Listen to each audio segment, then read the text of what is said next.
क्या middle east में महाविनाश होगा? क्या नेतन्याहू की क्रोध की आग में ईरान खाक होगा? क्या ईरान में तबाही का नया चैप्टर खुलेगा? क्या ईरान पर अब परमाणु हमला होगा? ये सवाल तब सुलगने लगे जब इजराइल और ईरान के बीच छिड़ी जंग में महातबाही की स्क्रिप्ट लिखी जाने लगी। विनाश की तस्वीरें सामने आने लगी। बारूद की बरसात से दुनिया थर्राने लगी। ईरान के एटॉमिक सेंटर पर हमले से बौखलाए खामेनेई ने इजराइल पर सबसे बड़ा हमला किया। 150 मिसाइलों का मुंह इजराइल की ओर खोल दिया। ईरान के इन मिसाइलों ने इजराइल में बड़ी तबाही मचाई। 6 मिसाइलें इजराइल के तेल अवीव में गिरी, जिसमें 3 लोगों की मौत हो गई, जबकि 90 लोग घायल हो गए।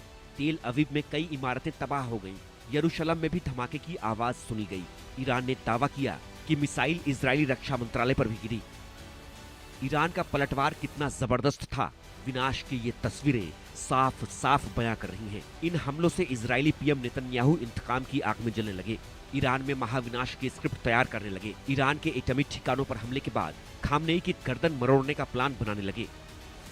नेतन्याहू ने तय कर लिया कि आर पार की जंग लड़ेंगे, खामेनेई को नहीं बख्शेंगे। ईरान के मिसाइल हमले का जवाब बारूद की बरसात कर लेंगे, ईरान को तबाह कर देंगे, जिसका ट्रेलर भी दिख गया। इजराइल ने एक बार फिर ईरान के एटॉमिक सेंटर को टारगेट किया। ईरान के न्यूक्लियर सेंटर पर दूसरी बार जबरदस्त हमला किया। इसके साथ ही इजराइल के दर्जनों फाइटर जेट्स ने रात भर ईरान की राजधानी तेहरान पर हवाई हमला किया। इस दौरान ईरानी एयर डिफेंस इंफ्रास्ट्रक्चर को भी निशाना बनाया गया। ईरान के इस्फहान शहर पर मिसाइल अटैक किया। इजराइल के ताजा हमले में ईरान के 60 लोग मारे गए, 350 से ज्यादा लोग घायल हुए। इन हमलों से इजराइल ने अपने इरादे साफ कर दिए। नेतन्याहू ने बता दिया कि वो अब किसी भी हद तक जाएंगे, लेकिन मिडिल ईस्ट की ये लड़ाई दुनिया को डराने लगी। वर्ल्ड वॉर की आशंका जताई जाने लगी। थर्ड वर्ल्ड वॉर की आशंका इसलिए क्योंकि इजराइल ईरान तनाव के बीच दुनिया 2 धड़ों में बटी नजर आ रही है। इजराइल के साथ अमेरिका, ब्रिटेन और जर्मनी जैसे देश खड़े हैं, जबकि रूस, चीन और नॉर्थ कोरिया जैसे देश खुलकर ईरान के साथ खड़े हैं।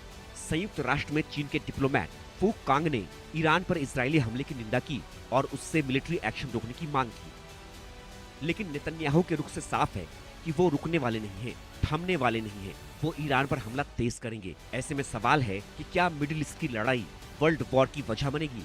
क्या दुनिया फिर परमाणु तबाही देखेगी? क्या इजराइल ईरान जंग की आग में पूरी दुनिया जलेगी?